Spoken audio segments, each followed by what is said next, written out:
Okay, good morning mga kabarkada. Oliver sorry po, nasagupaan. Samahan niyo ako doon sa ating breeding area dito sa Suplang. So next year, ito po yung mga ibebenta natin sa World Game Fowl Expo. So dito, puro materyales ang binibreed namin. Sa San Pablo yung mga crosses at saka sa bagong farm sa Sursugi. So ngayon, puntahan natin yung mga materyales. Okay?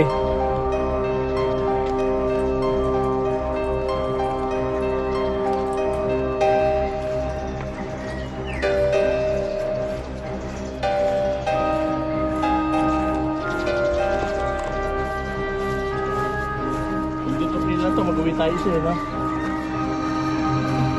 Okay na. Okay, mga kabarkada, welcome sa breeding area ng Sagupaan Super Feeds. Tara.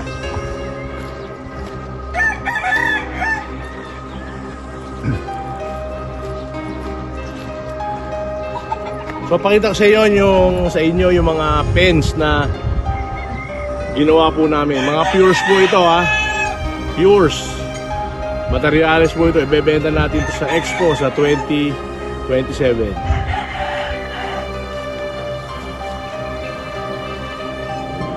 Okay.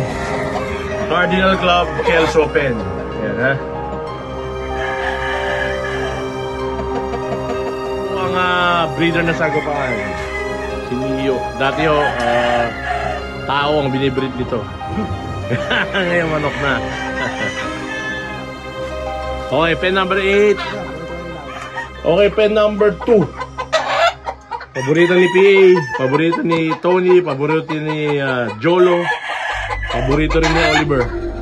Of course, ang ating pure Cardinal Club Kelso. Pen number 2. Okay, pen number 3 pala yun. Pen number 2, ito. So yan, Cardinal to Cardinal pa rin, of course. And pen number 1, siyempre, ano pa? Wala nang iba. Cardinal Club pa rin.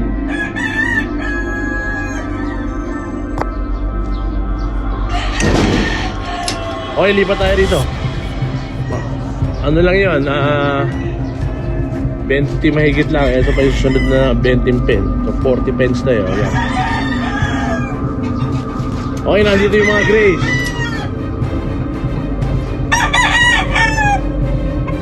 The great 24 million grays. Ayan.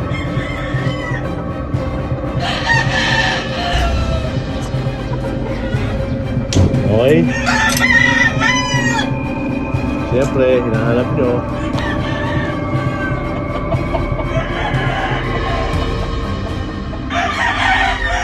Okay, Sagupaan Whites. Yan, ha. Ito, madalas kong i-recommenda sa inyo to. Hindi lang talaga pang commercial. Pero sa panalo, lintek ang cutting. Mga remnants ng Sambuanga White ni BPC ito.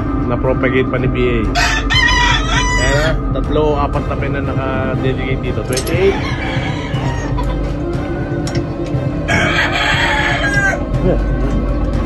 29.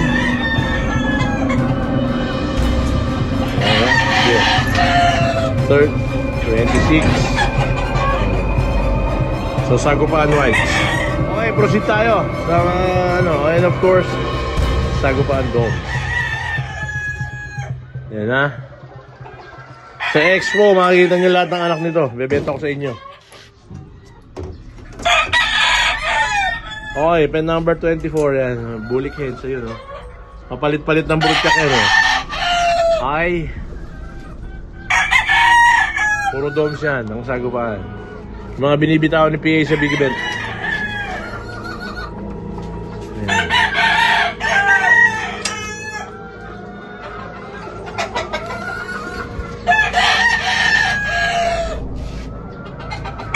Ano man? Mel Sims hatch over Sagupaan domes.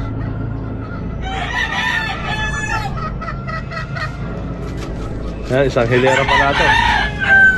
Hatch over domes.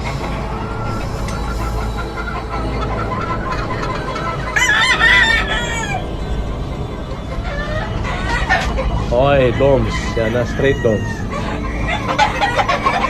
Dami nito, 40 ang mahigit na pen.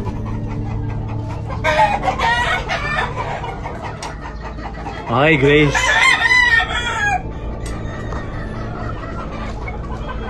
So, sobrang puno ng ating materyales. Ayun, may mga sinisingle mate pa sa baba. Oh. Pang material talaga to. Gagamitin namin next season yung anak nito. So, pares proven tong dalawan to. Okay mga kabarkada, tapos na tayo sa mga materyales. Tignan naman natin yung mga initial na mga sisiw na palabas po natin. Nagkapagawa po ang sagupaan ng mga range area ngayon dito sa Suplang at mga barn. So punta rin tayo sa incubator mamaya. Pero tignan muna natin yung mga sisiw.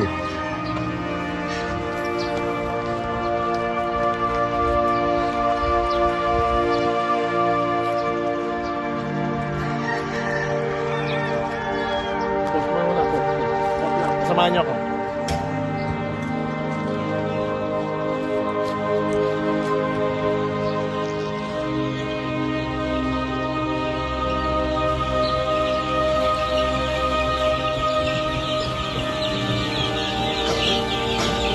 Ilang batches na ito? Ay! Una pa lang. First batch pa lang. Okay.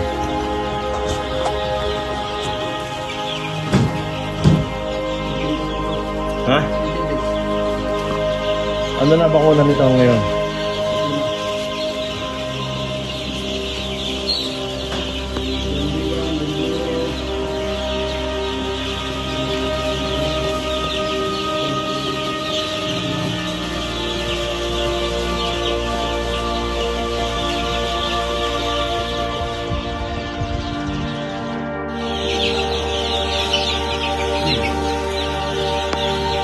Ilan na to? 800? Lang to. 480. Ito yung sa kabila. Saan yung kabila? Meron din laman to. Okay. Wala eh. Ayaw na tayo sa susunod na barn. Sa loob pa? Oo. Ayun to.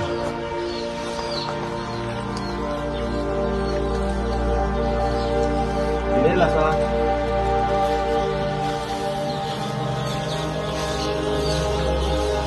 One week.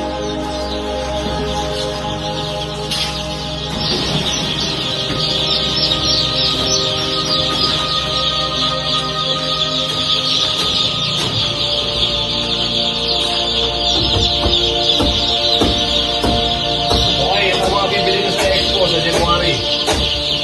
Ngayon,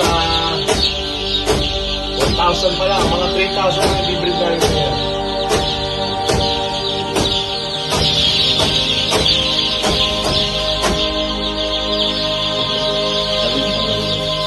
Nakukulit na yun.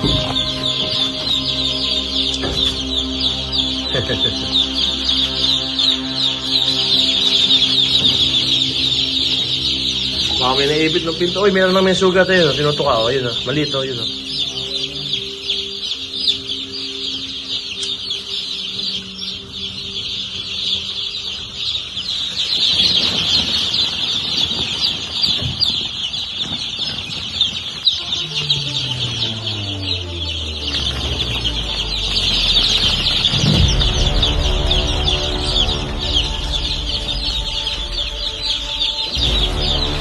Layo mo na.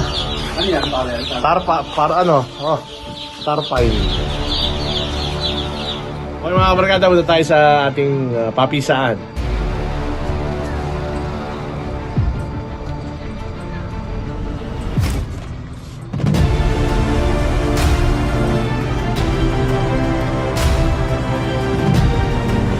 Ito, mga chiller natin.